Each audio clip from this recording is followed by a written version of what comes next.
there is no way this storm is done yet. We're going all the way into tomorrow morning. We are likely mixing completely right now, but switching fully over to snow, especially across our inland locations. So Rob, here we go. We have a lot left to go. Yeah, I'm just watching you, see if you're in the snowball zone, because you were pretty close. Well done, Jen. I know you love the snow coming from Montana, but growing up here in Charleston, you've seen it all. Well, what we're seeing right now is out towards 26. This is out towards the Nexton area from Baker Van Center, and you might be able to see underneath me, there are the vans. They're covered in snow, and this is Interstate 26, so you can see we've got snow right there along the median on the side, so be careful out there. Obviously, not the time to be on the roadways. Meanwhile, ironically, I know it's cold, but it's not as cold as it was 40 years ago. This is the anniversary of our coldest temperatures ever recorded in North Charleston at 6, downtown Charleston at 10, January 21st of 1985. Remember that? I was actually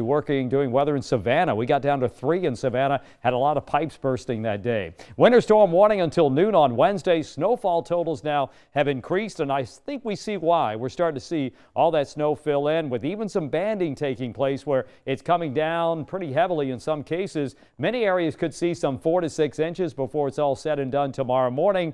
And right now, maybe mid-morning before it all moves off the coast. So even waking up sunrise, you might be able to see some of that snow coming down. And certainly that snow is going to be on the ground. It's not going to melt here tonight because temperatures will stay below freezing. Here's that swath of snow. As Jed mentioned, there's that ice, that little warm layer. So basically what happens is the air comes out of the clouds, the snow that is, then it gets through that warm layer and it melts, but it's high enough that it can freeze as sleet right before it hits the ground. We want to see that warm air move on, and then it turns to all snow, where that column of air is all snow up and down. Not quite sure what's happening right here on our radar. We're losing some of the snow, but I can tell you what, you can connect the dots. There is snow there, and then really close to what's happening along the coast, that's where we see the ice. But this area is shrinking just a little bit, so it looks like more areas will transition from, let's say, sleet and snow to all snow. We might still be seeing some of that mix along the coast, and in some cases might be seeing all sleet.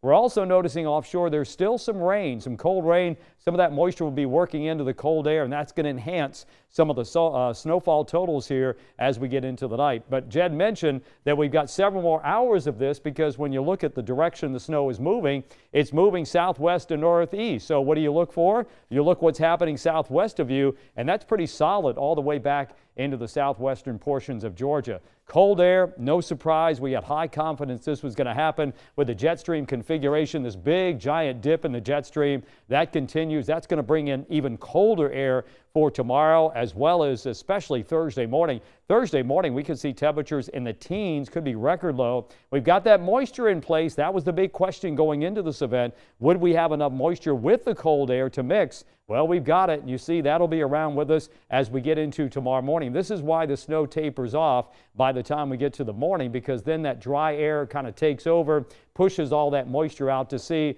and then I think we're home free in terms of the moisture, but not so much because of temperature. It's still going to be very, very cold, because you've still got a pretty good direction coming in from the northwest that'll bring in that cold air. All right, we've seen it all. Freezing rain, sleet, we've seen snow, we've seen a mix. That will continue overnight. 24 inland, 27 along the coast. Only 34 tomorrow, but when you look at the normal high, we should be 60. So we've got weather alert days for tomorrow. Also a concern on Thursday. It's going to be cold Thursday morning, but also because we could see some melting tomorrow, then that's going to refreeze on Wednesday night and Thursday morning. That could create some issues, some travel issues on Thursday morning. Might even do it again on Friday morning. We'll have to wait and see how long that snow does hang around. Saturday and Sunday got sunshine, a little bit warmer temperatures, upper 40s on Saturday and upper 50s on Sunday. And the beach forecast, it's going to be cold all the way across the board. Wednesday and Thursday finally warming up a bit for the weekend. You're watching News 2 at 10 on the CW.